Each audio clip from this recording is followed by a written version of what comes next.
Hi, everybody. Welcome to Travel Trends 2024 Explained. I'm Liz West, and today, with the help of 4 travel experts, we're here to help inspire you for that next getaway. We're going to be exploring travel trends, great destinations for group travel, the latest in cruising vacations, and tips for planning a successful trip once you have that destination in mind. And we're going to begin with one of our own travel experts. Antonia Whyatt is a longtime magazine journalist. She's also the deputy editor of Zoomer magazine, and that's where she's responsible for the always inspiring travel section and the accompanying mapped digital travel hub. Thanks so much for being with us, Antonia. I have to tell you, I'm very excited to be talking about travel, the idea of authenticity in travel, and people I guess looking for a little bit more grit or reality and less of the, making it all shiny on vacation. That's it, not just the kind of all-inclusive one-stop shop, but just getting more of a sense of place. I think people are really seeking that.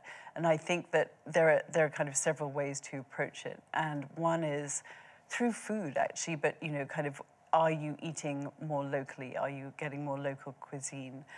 Through the tour guide that's leading you. For instance, when I was in Peru, we had an indigenous tour guide, and he really could fill us in on the country and what it was about. And he spoke both language, Quechua and Spanish, and so we were able to access the country a bit more. And it's looking for companies that work with locals. So instead of just going and getting a kind of big band experience, you go and they're bringing in locals to help you enjoy your experience there. So I would say that that's a way to approach it. And are there parts of the world that are embracing this more than others? If I were to look at the map and say, that's the kind of experience I want to be immersed in a really authentic experience while I travel? That's a really interesting question. I don't think it's parts of the world. I think it's tour operators or working with travel advisors or travel agents who make that their mission. So I think that's the way you look at it instead. There are things, and there are immersive experiences. People who want to learn a language. There's something called Fluens, and they take you to Bogota or Mexico City, and it's very high-end, and you spend a week learning Spanish in the morning, but they also then take you all around the sites and to a friend of mine did it. She went to the best restaurant in Mexico City with them and found it an amazing way to navigate being in Mexico and have a fun time. So, yeah, something like that. Because it's not hard work. It's just incorporated. It's just taking entertainment and enjoyment to another level. Yeah, absolutely. Right? Yeah, it is. It really is. I'm glad you've mentioned food more than once because, there are a lot of foodies. Some people like to cook it. Some people like to eat it. I really like to eat it, but cooking in authentic situations, is that something else that's Oh, definitely. Like I'm finding that a lot of places offer ways to make local cuisine or learn about it. So whether you're learning how to make a mole in Mexico or you're in Italy and you're learning how to marinate the way they do, or the way they squeeze the lemon on the steak afterwards, or make pasta, there are ways that you can learn to cook. But also, whenever you go somewhere, people ask, well, where are you going to eat? What did you eat? What did you do? It's so much part of travel.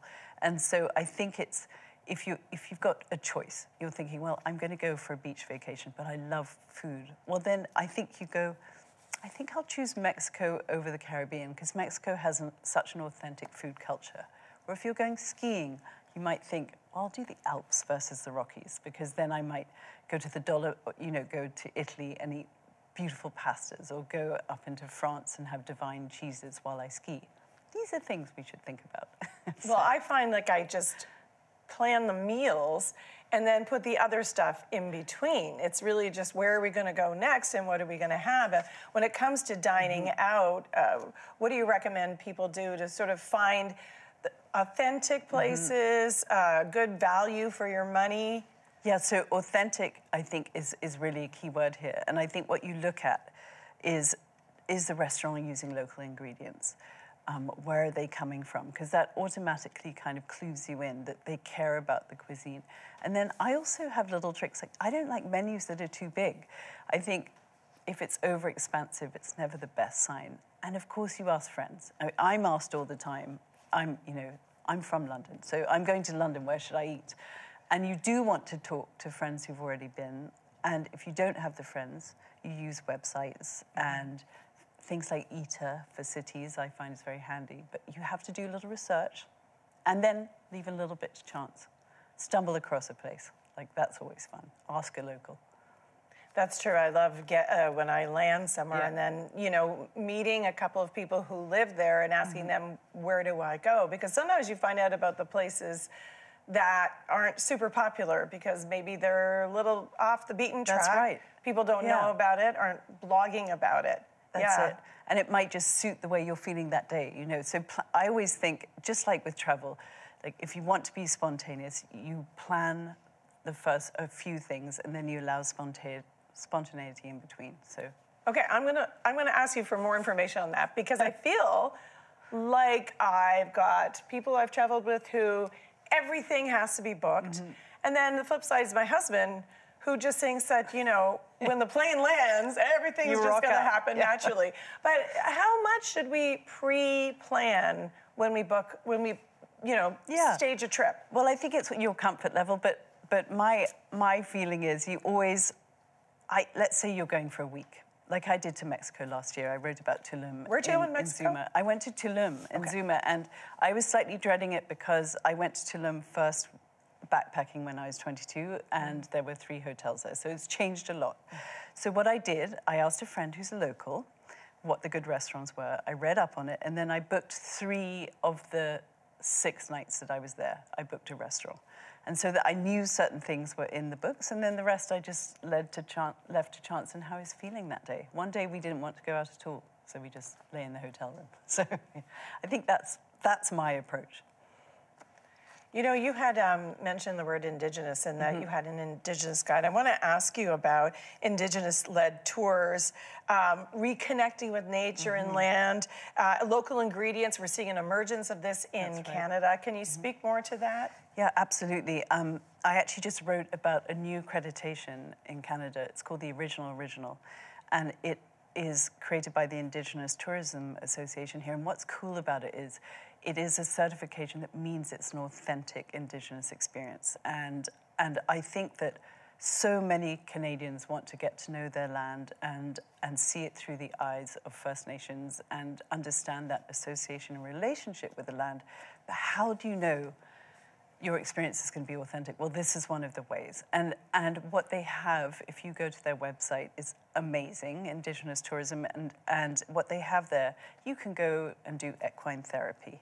You can go and sleep in a floating cabin in the BC wilderness. You can go on a walk from Banff with an Indigenous guide through the woods and learn about all the plants. And so the experiences that are opening up here are incredible, and I think Canadians are excited to see it this way, see our country this way. And it'll be nice to actually vacation in our own country and not feel like you have to necessarily leave. There's a lot of benefits to traveling in Canada. There are. Last thing I want to ask you is about sustainability. What makes a trip, because it's something we're top of mind, what makes a trip a sustainable vacation? I'm going to answer in a really naughty way, which is nothing. But but there are ways to approach it. You cannot have a truly sustainable trip, but you can ask certain questions about your travel. So if you're going to take a plane, well, then you have to think, okay, is it a big enough journey to take it? And if I'm taking this plane, what can I do once I get there to make it more sustainable? So let's say you're going to France, fly to Paris, and then there are fabulous trains that you can take everywhere. So you don't need to do that little extra flight to Nice or to London, or you can take a train. There are small things too, does the hotel, generally if they care about sustainability, they're going to make sure that they're refilling the shampoo bottles in the room, that they don't wash the towels every day. But don't let yourself be greenwashed. Do a little further. If it really matters to you, investigate a little further. Go onto the website, see if they're a B Corp, which means they really have rigorous, sustainable kind of standards. And then also look at their employment. We just featured this stunning hotel in the desert in Jordan in a biosphere called Fenyan Eco Lodge. And everything there is sustainable, from who they employ, everyone's local, to the fact that it's solar powered and at night it's all candles made by locals. And everything they do is about giving back to the community as well. And I think that's a very important part of sustainable. You know, leave a better imprint. So make sure your money is going back into the community. So when I was in Peru and in the jungle, the place I stayed in Katera, the money went back into sustaining the rainforest. And you want that, and helping locals be employed and not work in illegal gold mining. Yeah, you know what? It's an important topic, and I think a lot of people would love to do something more meaningful when it comes to traveling. So thank you so very much for being with us. That's Antonia Whyatt. You can read all about and go back-to-back issues of Zoomer magazine, the travel section, to find out more about what we talked about. But thank you so much for being with us. Thank you so much, Liz. All right, now let's talk about group travel, so popular with our audience. And here to help us with that is Natalia Vargas. Natalia is not only an avid traveler who's visited 40 countries. She's also the sales and marketing coordinator for Senior Discovery Tours. Natalia brings a wealth of firsthand experience, a whole lot of enthusiasm to the topic of travel. Thanks so much for being with us today, Natalia. Thank you for having me. It's a pleasure to be here. All right, so you've been to 40 countries. I am not going to put you on the spot and say, list them all, but I do want to know what you look for in travel, personally. Of course, and I look for convenience. So convenience of the flights, of the transportation, the location of the hotels.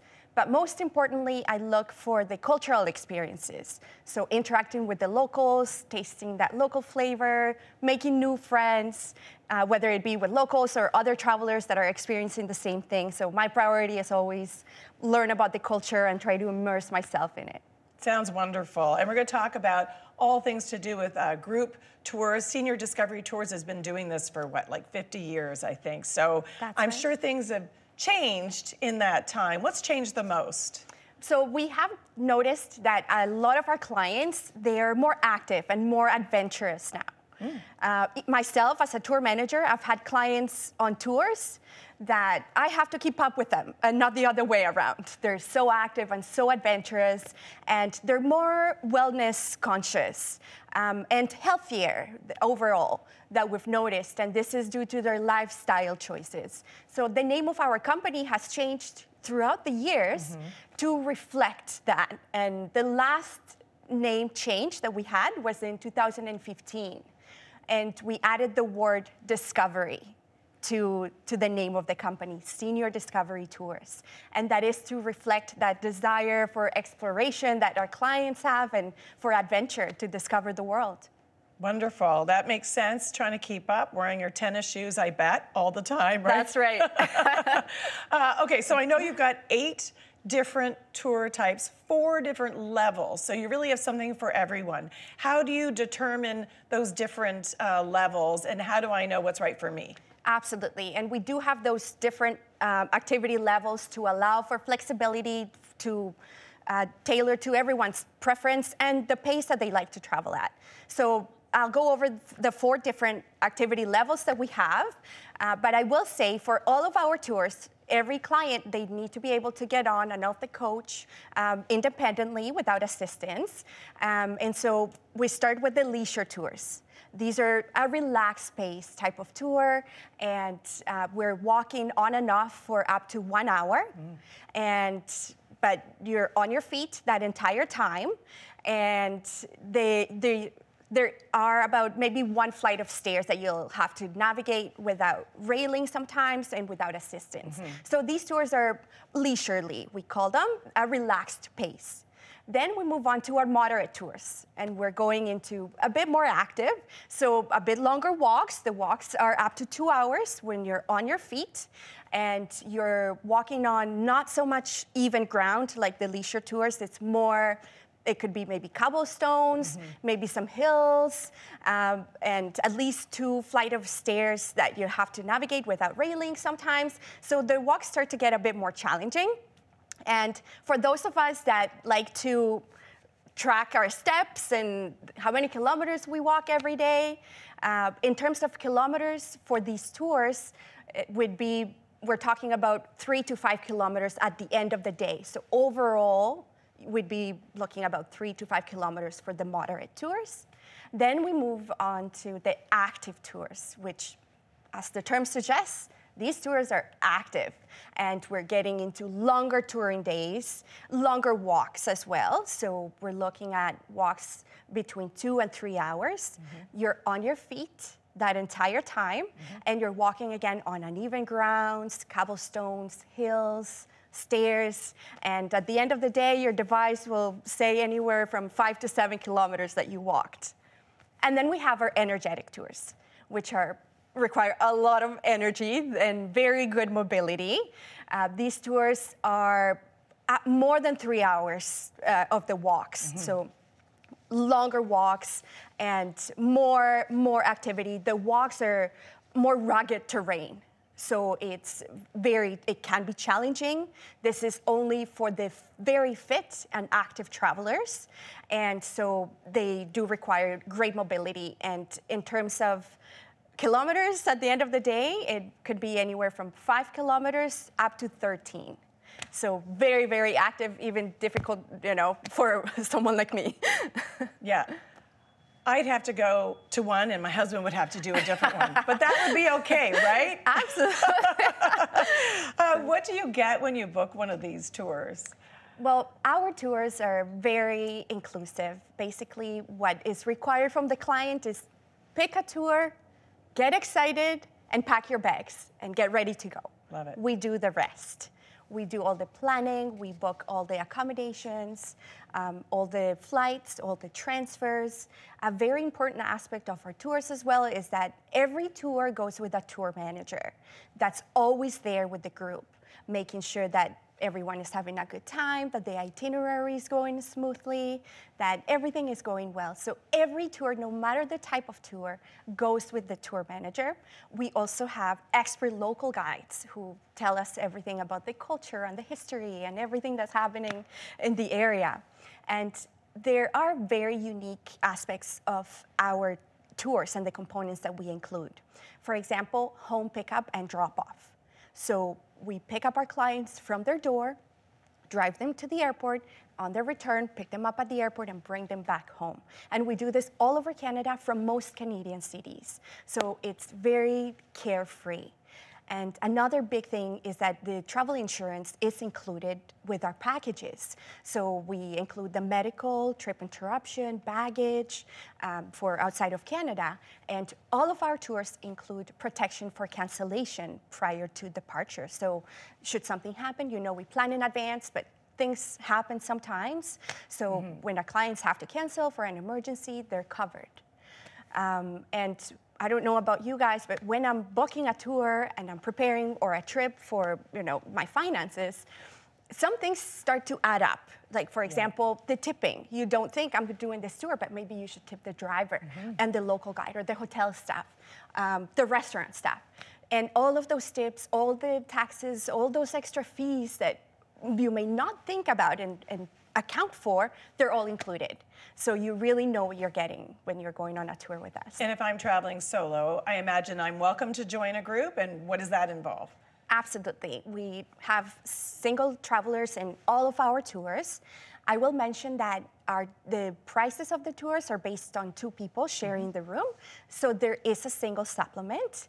But we have a very special program, which is our roommate matching program, which is very successful. So what happens is when we have a solo traveler that maybe they don't want to go on their own, not that they would be on their own, of course they'd be with the group and with the tour manager, but they want to share the room with someone, and they don't have, friends or family that they would like to go on that specific tour. So they get added to this list, and then when another solo traveler inquires about that tour, when they're added to the list, they've given us the permission to provide their contact information to the other person that's interested.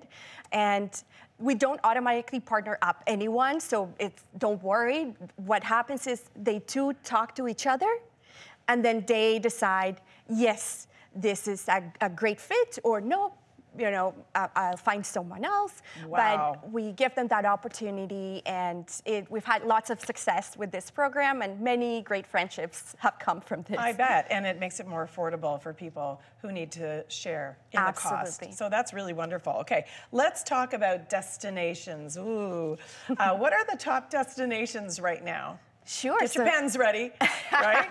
That's right. So right now, Europe is the top destination, and that's not only because of the well-known landmarks, it's also because of the different cultures, the rich history, and all the diversity. And we have many, many tours in Europe, and we have different types of tours. We have 8 different types of tours. So from walking and hiking tours, 2 and 3 center tours, stay put holidays, flight and coach tours, rail tours, cruises. So we have all the ways that you like to explore Europe. And, here we love to go south. We like our, we're snowbirds. We think of Florida, we think of Arizona, but I know there's other places that offer the sun and the sand, like Spain and Italy. What are the hot spots in those countries right now? Of course, southern Spain is very, very nice, and we have tours to Costa del Sol and Costa Blanca, which are basically for the snowbirds that are looking to get away from the cold weather here.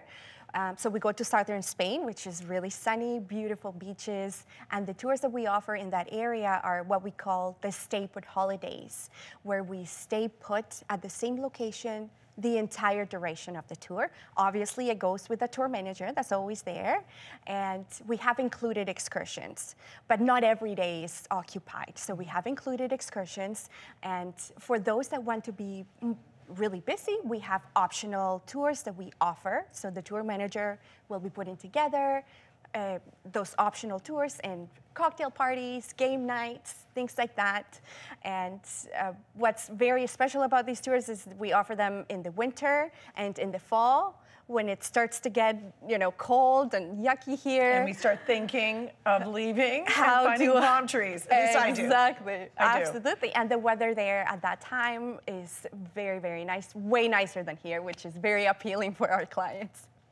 I want to talk about the popularity of culinary experiences, this idea that you can, immerse yourself through food in a different region. Why do you think it's so popular? Well, the culinary tours, they're multi-sensory. So not only do the clients get the experience to taste those local flavors, they get to know about the people and the culture and the traditions through the universal language of food. And so clients get the opportunity to taste the local flavors, to learn about the culinary traditions, to talk to local chefs. There are cooking classes, workshops. So not only do they get to taste the food, they get to make it hands-on and learn those recipes and bring them back home with them. And with those tours, we visit local farms, we visit fishing villages, vineyards, local markets. And so it's very special to be able to see how the food is sourced and produced. And we have culinary and wine tours in both France and Italy, which are well known for their gastronomy all over the world. I really love the idea of a wine tour in Paris. Can you give me a sense of what that would be like if I were to take one? Of course. So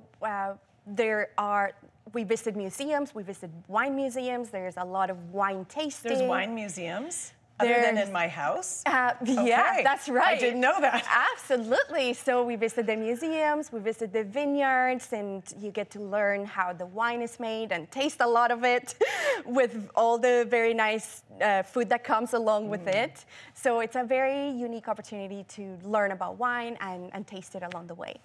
So how do you go about determining where you're taking people on these authentic trips, and how do you engage the locals to do it? How does that get planned so that you know it's going to work? Of course, we have expert product managers who are always looking out for new opportunities, for new areas, and all of our local guides are locals. So they are from that area, so you're getting firsthand knowledge and experience from them.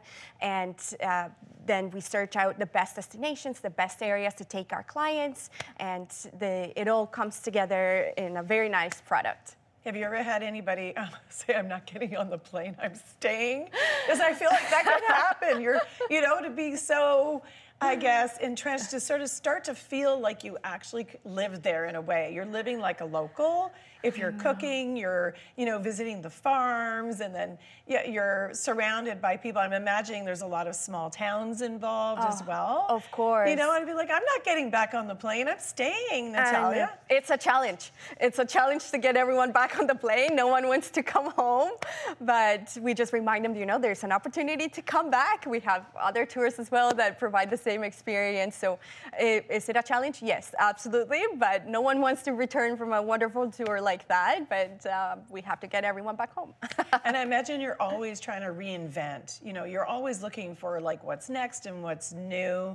Anything you can let us in on about what might be around the corner in terms of a new destination or anything? Well, we are always coming out with new tours. So we're always putting together new itineraries and looking out for what's out there that we haven't done yet. So we have a lot of walking tours that are being introduced. The walking and hiking tours have become very popular. So we have a Swiss Alps walking tour that's it's going to be beautiful. So we're always coming out with different types of places that we haven't been yet and that we'd like to go. And I imagine just talking about how you have the guide, I forget what you called him, but the person that's with you. So there's no language barrier. I don't have to worry about if I don't speak Italian or German or French or whatever it is. That's not going to be a barrier for me to travel. Of course, no. The local guides, they are local. All the tours are hosted in English.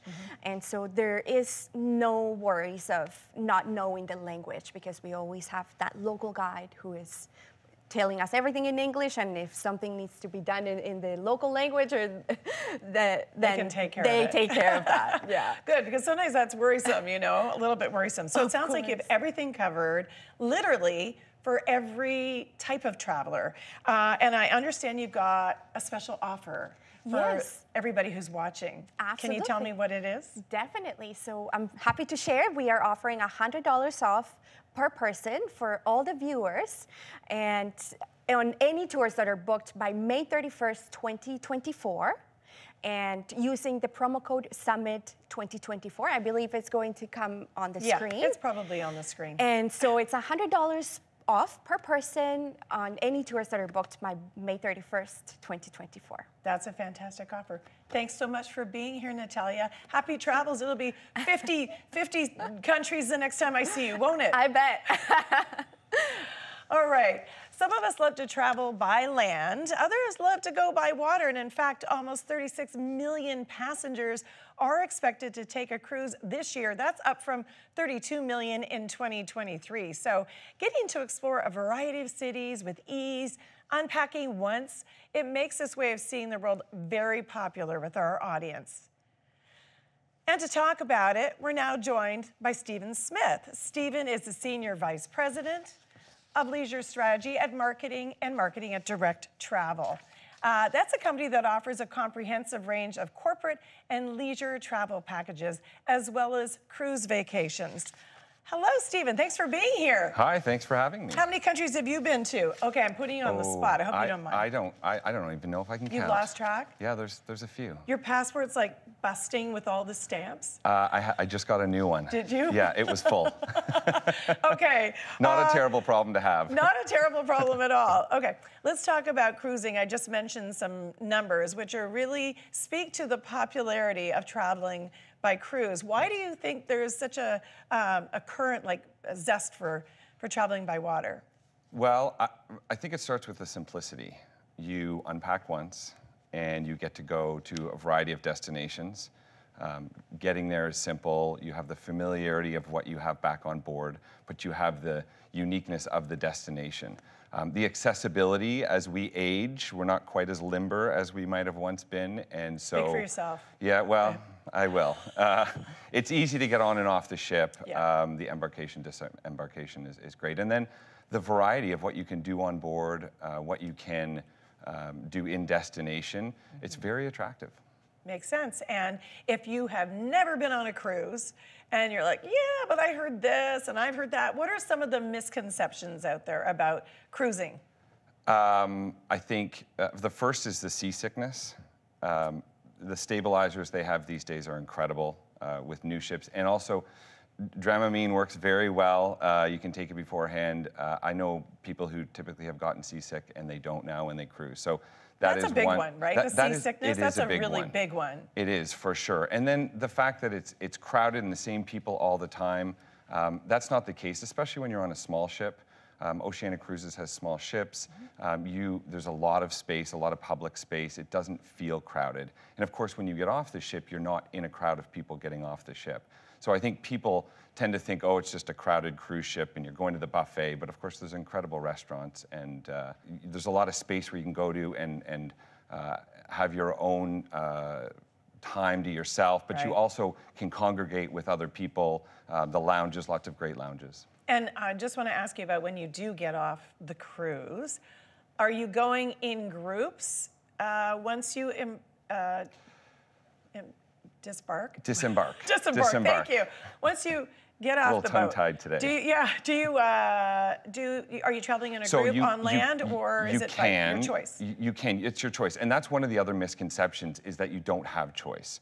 So there's a lot of choice. You can join a group in an excursion, and the cruise lines have excursions that you can join. But you can also work with a travel advisor. Create your own excursion, create your own experience. So, and then you can also go off on your own. What I often like to do is in the morning, I do an excursion, and then in the afternoon, I'll go off and I'll explore myself. So a lot of choice, a lot of variety.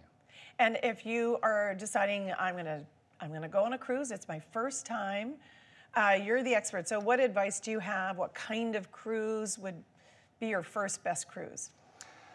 So I think my tongue-in-cheek answer would be wherever you want to go next. Oh, but it could be true. And it is, because there's so many great destinations. But I think if you're a little nervous about the experience, the Caribbean is a great destination. It's close to North America, it's close to Canada. So it's a great destination, easy to get to. A lot of cruises depart out of Miami and Fort Lauderdale. But you can also look at Alaska, great destination. So much adventure. A lot of great experiences, very unique destination. And then one of the areas that I don't think people think of is the Canada-New England cruise.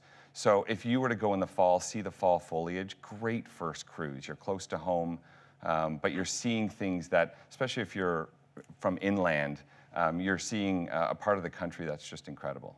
Since you brought it up, how long roughly does it take to do that cruise? 7 days typically. Okay. Yes. So it's completely manageable. Yeah, 7 to 10 days is a great length for a first cruise. For a first cruise. Yeah. Okay, thank you for that. We talked about how you disembark and you, if you choose to, and you get to explore. And I know that the exploration can be curated. So how does that happen? Does the cruise line curate where the passengers can go? So they do. There are some incredible departments at the cruise lines that build these shore excursions, and they work with local operators, and they take feedback from clients, and they'll adjust them as they go along. But also, if you want something different, you can work with a travel advisor. It's a great way to build an experience that you prefer. And at Direct Travel, we can create almost anything. I love the story I bet you can. I love the story of the Sistine Chapel, where it's always very busy. We can get you in the Sistine Chapel when there's nobody there. Buckingham Palace. Is it legal, though? It is legal. Okay. I promise you. All right. We know a few people. You heard it here. You heard it here. Your phone's going to be ringing on that one. That's right. And things like Buckingham Palace. Yeah. Typically, you watch the changing of the guards from behind the gates. We can get you inside the gates. Now, it costs a bit of money, but it's all about the kind of experience you want. So if you want something really exclusive, we can do that. If you want something a little more simple, you want something more active, we can build that for you. So it's about working with a travel advisor, getting that relationship, understanding the kind of experience you want, and then they'll go find it for you. We work with hundreds of operators around the world. Okay, let's talk about this idea of an immersive travel, a tour. Let's break it down. What does immersive tour even mean? It means immersing yourself in the destination, in the culture, in the cuisine.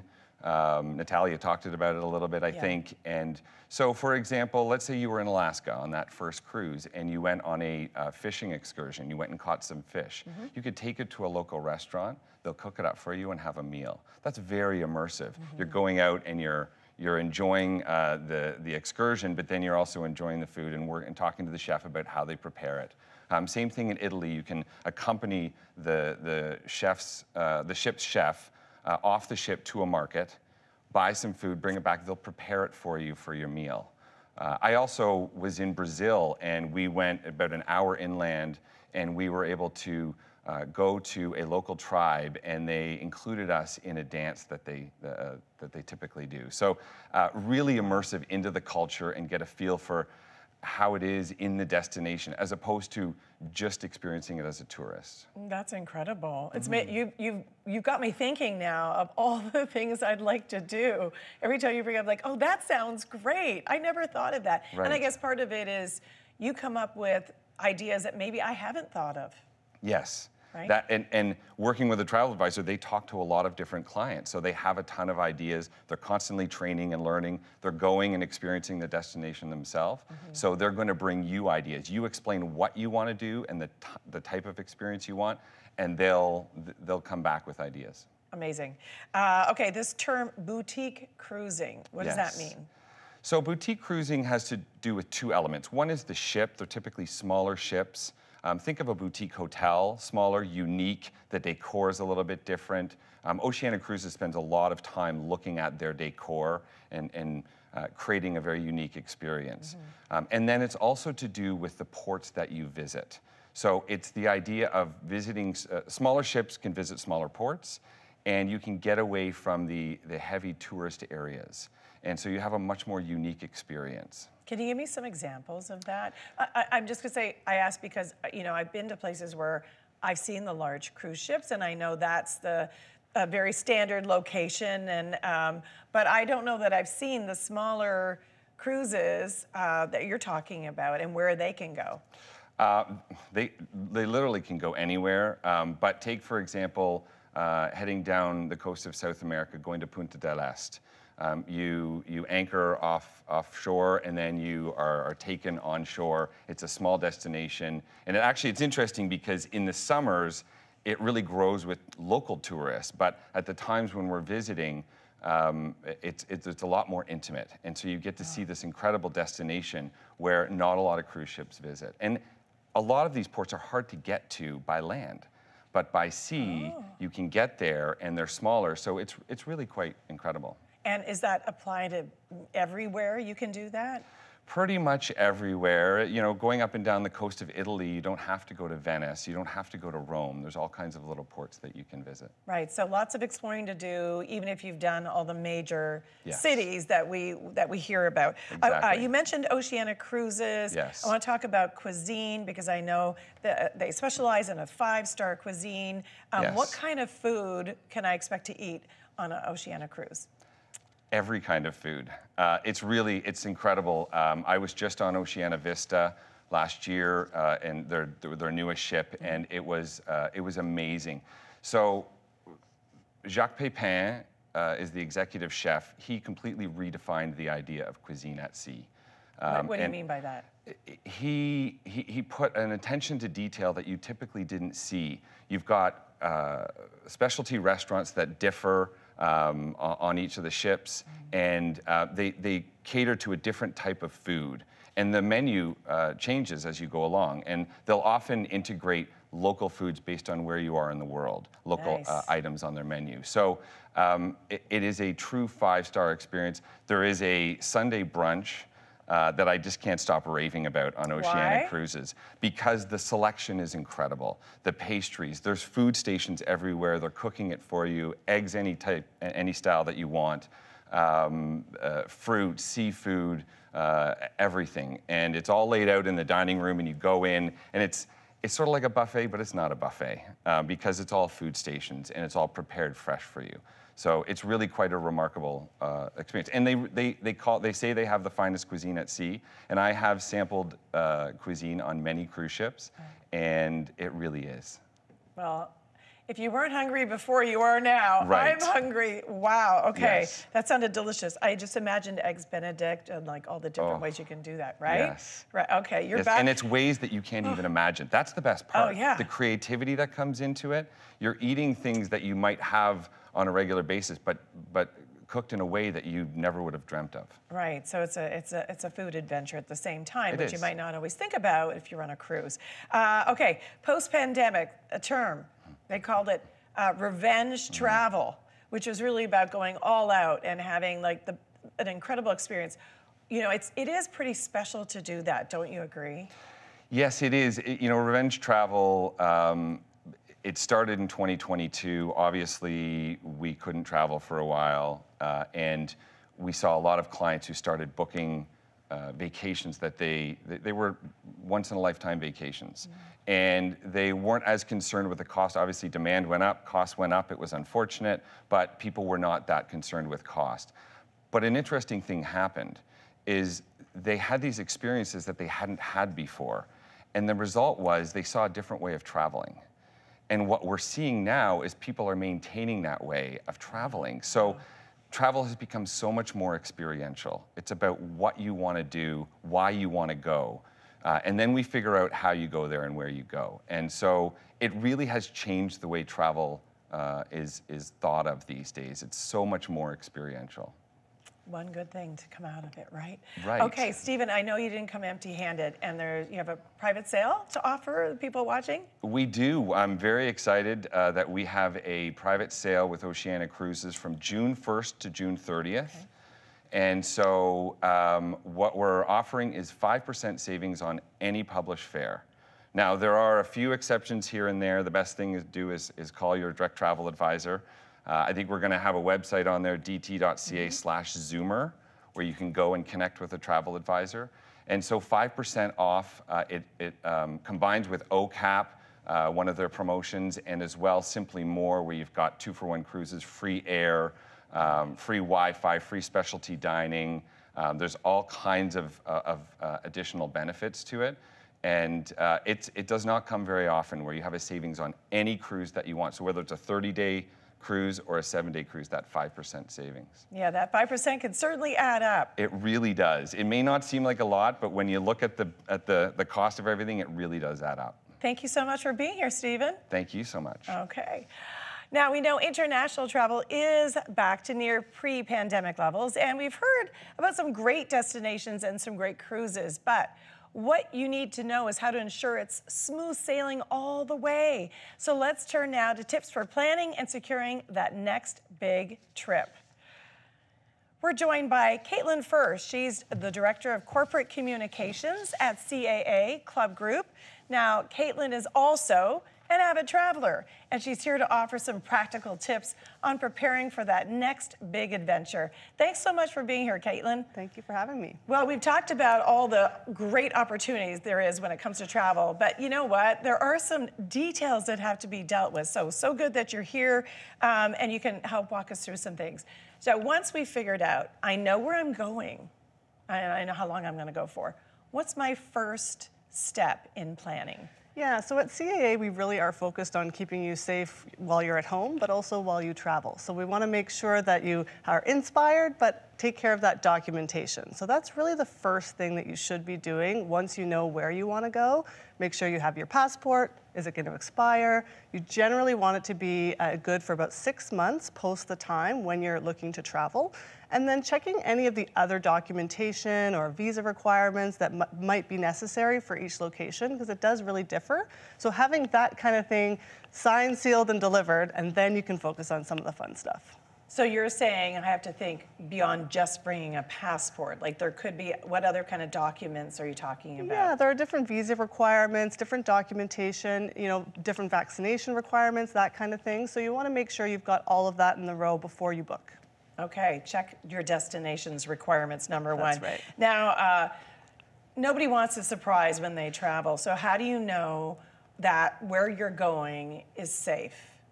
So the really key thing here is to always trust those trusted government sources. You know, we can all go on Google and try to find lots of different things, but those trusted sources are really key. So Global Affairs Canada. And one of the things you want to look for are things like travel advisories. So was there a recent travel advisory? Were there, you know, different ones happening over different periods of time? Get a sense of what's happening on the ground there so that you can really go in an informed way and you know what you're walking into.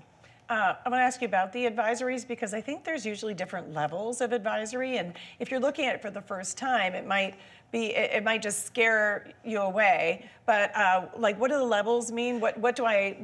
When does it mean I should not go there versus I should just be aware of what's going on? Yeah, there are different levels, of course, and I think we saw that during COVID, even different levels associated with that.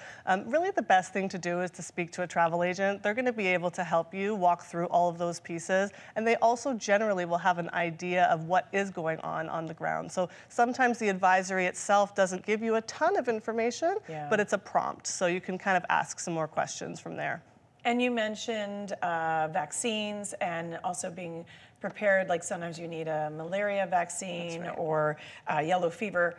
Where do you get that information? And is that something you should always check beforehand? Yeah. Like you might be surprised that you actually do need something? Absolutely. Anytime you're going to go, you know, traveling, especially if you're looking to go somewhere more adventurous, you know, I know our members are looking to see new places and What's that kind of adventurous thing. to you? Oh, for me, I mean, I definitely want to go on a safari at some point. Yeah. I think I have to wait for my kids to be a bit older, but yeah, that'll be one. And I'm sure there's vaccines that I'll have to take to go do that. And the trusted person to do that with, of course, is your doctor. So going to speak with your doctor, understanding those vaccines, and while you're there, another important tip for people is if you are taking medication, making sure that you've got enough prescription to last for the duration of your trip, and making sure that you can have it on you when you're traveling, in your carry-on, in its original packaging. That's really important for those of us who may have medications to make sure that not only do you have enough, but you're transporting it correctly.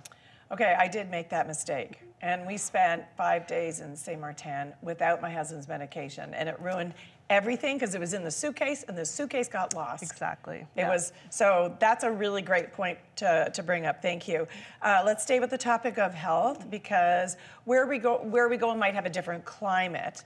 How can that affect us? What do we need to plan for? Yeah, so, you know, the climate is changing. There's lots of different weather patterns all the time. You know, even within our own cities, sometimes in one day you need different socks and shoes and jackets. So getting a good sense of what you might expect in a destination over the course of the time. So, you know, what's normal for that climate for that time of year and what maybe will the weather look like. And then you want to plan accordingly for that weather. So if there might be some rain, rather than having to pack a giant, you know, set of rain boots, perhaps consider having a pair of boots that are waterproof that are also comfortable to walk in, for example, or a nice stylish spring jacket that's also waterproof. So thinking about the different types of weather that you might need. And then from a safety perspective, also understanding the extreme weather. So if it's very, very hot or very, very cold, depending on the adventurous level that you're looking for. Again, you know, SPF hats, making sure you have sunscreen or weather-rated sweaters and boots. Just being prepared with that kind of stuff so you don't have to buy it once you get there. Yeah, for sure, because you don't want to be caught without something like a jacket that then you're running to try and find. Exactly. We've all done that. It's not fun at all. Sticking with safety, it is because it is such a big concern. Are there any other tips that you have for us? So there's a couple things. I mean, anytime you get to a destination, you really want to make sure you understand what you're going to do in case of an emergency. None of us want to think about that kind of stuff, but doing it right when you get there quickly will give you some more peace of mind. So what are the emergency numbers? Where is the local hospital? Just getting a good lay of the land for that kind of thing. And another thing that we always consider as well is even if you're a very comfortable driver here at home, you know, driving in different places with new cars, that does increase a different element of risk. And so if you can book transportation that isn't you driving, you know, the entire time, that will help increase your safety and reduce any risk that you might have. Yeah, it seems very cool if you're watching a James Bond movie, driving on the other side of the road, but I don't want to do that. You know, I've been in a car in the hills of Italy before, and I'll tell you, I will never do that again. Right? There's never much stopping you from going over either. Yeah, exactly. But it's so beautiful. It's so gorgeous. Okay, you know, the headlines we hear about, you know, floods and wars, and you know, we had the pandemic, and there's a lot that's happening around the world, and you know, you want to be prepared. You don't want to be caught off guard, and insurance can really be helpful. But when is the right time to buy that? Because you know, often we're prompted when we book something, and then we hum and haw, and I always think, oh, should I have got it, or what's the difference if I don't buy it till later? Yeah, do I really need it? Yeah, do I really need it? Always. So we recommend always buying travel insurance at the time when you buy travel. And the reason is because if anything happens whatsoever, it's too late to buy it. So, you know, from a trip cancellation perspective, if someone were to get sick in your family, you aren't able to travel, you know, once you know that that person's sick, unfortunately, it's too late to do that. You know, so you really want to make sure that you're thinking ahead and protecting yourself in advance of those things. And when you go to buy, you know, travel insurance of any kind, there's a couple of things that you want to have ready. So, you know, your departure date and your return date. So how long are you planning to travel? The average cost per person of the trip, because that will help to determine how much it costs for the travel insurance. Okay. And also just understanding your own medical history, you know, if you have any pre-existing conditions. Those are kind of the three big ones that you want to make sure that you have ready in order to buy it at the time of travel. And how about the fine print? What do I need to be getting my magnifying glass, my readers on, so I can really get in there? It's really important. And you know, at CAA, we're really focused on making sure that people have the coverage that they themselves need, because everyone is different. So you want to look at things like, you know, what is the benefit coverage? How much will you get in the event of these situations? Are there any pre-existing condition clauses? You know, will the insurance company pay medical bills if needed in advance so that you don't have to wait for treatment? Those types of questions are really, really important to ask when you're booking, because, you know, insurance is different depending on where you buy it from. Really? Okay. And what about for folks that have a credit card that comes with insurance? And this is like the million-dollar question in my mind, you know. Is it wise to opt out and go with that insurance? So the key thing to know here is that in general, credit card insurance doesn't generally have the same level of coverage as a more comprehensive level of insurance. And so you really want, you know, we talk about the fine print for regular insurance, really make sure you understand what's covered in the credit card side of things. And sometimes there's also additional things like spending limits or withdrawal limits, things like that. So really understand all of those pieces and what type of insurance it is. So is it trip cancellation? Is it emergency medical? Really go through all of those details if you are hoping to use that credit card insurance. Yeah, that makes complete sense. And what about folks over 65? Sometimes that might be an issue? Yeah, so a lot of people don't realize, but many credit cards don't actually cover people over the age of 65 when it comes to travel insurance. So again, the underlying message here really is around checking all of those details and making sure that you're protected. Because the worst thing is, you know, you have this wonderful trip, you're doing the trip of a lifetime, you know, something unexpected happens, and then you find out, oh, it's not covered. Yeah, adding insult to injury sometimes. Okay, so now you've got your trip booked and you bought the insurance and you've read all the fine print. What tips do you have to help us have a smooth trip? Yeah, so you know, once you're sort of at the airport or looking to go to the airport, you really want to make sure, and it's a simple one that I think we've all known for many years, is giving yourself a lot of time. You know, I think, again, COVID taught us that. We're universally stressed out, though, before we leave, and time seems to shrink. I know, but you know, things are different than they were before the pandemic, and there is a little bit more uncertainty. So giving yourself enough time, being able to make it to the airport. We suggest 2 hours for domestic, at least 3 for international. So making sure that you're doing all of those things. And then, you know, once you're on the plane, you want to do some things. I like to do things that will help me once I get there. So, you know, staying mobile, making sure that you're, you know, walking around, drinking lots of water. And one good tip to help with jet lag, actually, is to eat your meals when you would normally eat them at your destination. So you're already thinking ahead. It makes for a comfortable flight, but also a better arrival. And in terms of knowing what's going on in the world, or at least where you are when you're there, because so often we like to shut off, and I'm not reading the news, I don't want to know anything, but you know, it's wise to have a sense of what's going on in the place that you are. How do you stay in touch with that? Yeah, you know, it's the old days of going on vacation and shutting out the world, unfortunately, I think are behind us. And so you really do want to keep that tether into the world, whether that's through a friend or family. Again, that Global Affairs website, you know, bookmarking that before you go, checking it a couple times. And it's updated, I'm imagining, regularly daily at the very least. That's right, just to make sure if there's changing conditions, you know, as global things happen, you know, keeping yourself safe and making sure that, do I need to go home? Do I not? You know, it's a good thing to do. All right. Well, I know safety is number one, and keeping your documents safe is important. You've brought some items you're going to show us that we can actually use to protect things like our passports. Indeed. So what's that? So, you know, I brought a couple things here. You know, we've got a really nice array of things at shopwithcaa.com. I'll put it up like this, that are aesthetically pleasing, but also very safe. So this is a pack-safe backpack, actually, but it can also open like a suitcase. It's got RFID pockets on the inside, which is a material that will help to protect your credit cards and your passport from potential thieves. And you'll see there's all of these special little hooks on here so that it's, you know, I can't open this if I were to be walking. If someone were to come back behind me, and it's really just a deterrent. I love it. You know, so if I can't get into your backpack, I might just, you know, continue on my way. So this is a larger piece, obviously. And then we've got sort of a smaller version of this, also pack safe, that has the same idea. So these are also both resistant to cutting. So if someone were to try to cut it off of you, same sort of ability to not open, and the RFID piece. So really protecting your ID, your finances, and your belongings so that you can comfortably walk through a market and not have to worry just quite as much. And you can put that under your seat or up above. That's it's small enough, so you don't have to pack any valuables. You can keep everything that's important in there. And it's really attractive. I love this. Thank you for bringing something so attractive. Absolutely. Sometimes utilitarian things aren't attractive. That's really attractive. Things have come a long way. They've come a long way, baby. Thank you so much, Kaitlynn.